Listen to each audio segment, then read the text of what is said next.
Setelah dibahas dua macam approach ya, dua macam cara untuk penyelesaian persoalan relative velocity untuk rigid body, maka saya pikir sekarang jadi lebih jelas ya terkait dengan penamaan. Kenapa dinamakan scalar geometric approach dan juga kenapa dinamakan vector approach. Walaupun memang awalnya kita mulai dari vektor ya. Awalnya kita mulai sama-sama dari vektor kita identifikasi. Namun untuk yang scalar geometric approach, ini nanti pada akhirnya kita konstruksi poligon segitiga, lalu kemudian kita selesaikan secara pendekatan skalar dan juga geometris. Karena memang rumus-rumus yang kita pakai adalah rumus geometris ya, seperti misalnya rumus segitiga gitu ya, terus kemudian Pitagoras dan sebagainya. Nah, sedangkan untuk yang vector approach, ini setelah kita dapatkan vektornya, ini kita treat sebagai vektor. Jadi kita proyeksikan ke standard unit vektornya, komponen I, J, dan K, lalu kemudian kita solve sebagai vektor. Nah, tentu pertanyaan terakhirnya adalah, ini setelah kita ketahui bersama ya, dua macam pendekatan ini, yang mana yang sebaiknya dipakai?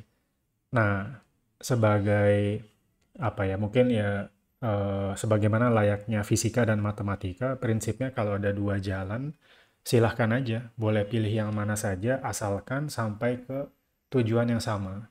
Nah, ini terserah tergantung bagaimana Anda lebih nyaman, lebih biasa terhadap metode atau approach yang mana. Ada alasannya kenapa biasanya kalau kita coba perhatikan textbook ya, scalar geometric approach ini menjadi pilihan yang utama. Jadi cara ini dipakai lebih awal ya. Kenapa? Karena memang secara matematika lebih mudah. Secara matematika lebih mudah karena nanti pakai trigonometri dan juga rumus segitiga gitu ya. Sehingga lebih intuitif, lebih mudah visualisasinya.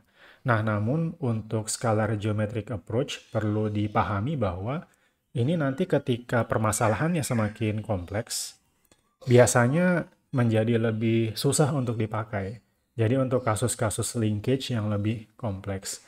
Nah, sedangkan jadi untuk kompleks mekanisme, kompleks linkage gitu misalnya ya, kebanyakan memang orang memakai pendekatan vektor approach. Nah, hanya saja memang kalau memilih untuk memakai vector approach, saya memberikan saran agar lebih teliti. Satu, lebih teliti ya. Lalu kemudian yang kedua, tetap perhatikan penulisan notasi. Jadi perhatikan notasi. Sebagai contoh maksudnya penulisan vektor. Apakah skalar gitu misalnya ya. Nah, ini sebaiknya diperhatikan. Karena memang pada pengerjaannya nanti akan sangat mathematically intensif. Jadi ada vektor algebranya, kemudian ada cross productnya, kemudian juga ada coordinate representation-nya. Maksudnya ini apakah positif ataukah negatif gitu dan sebagainya. Nah, hal ini semua harus dicoba dikerjakan dengan teliti dan juga notasinya harus tepat. Karena nanti kalau seandainya salah sedikit, misalnya harusnya positif tetapi jadi negatif, ini nanti ke bawah-bawahnya sudah pasti akan jawabannya tidak tepat.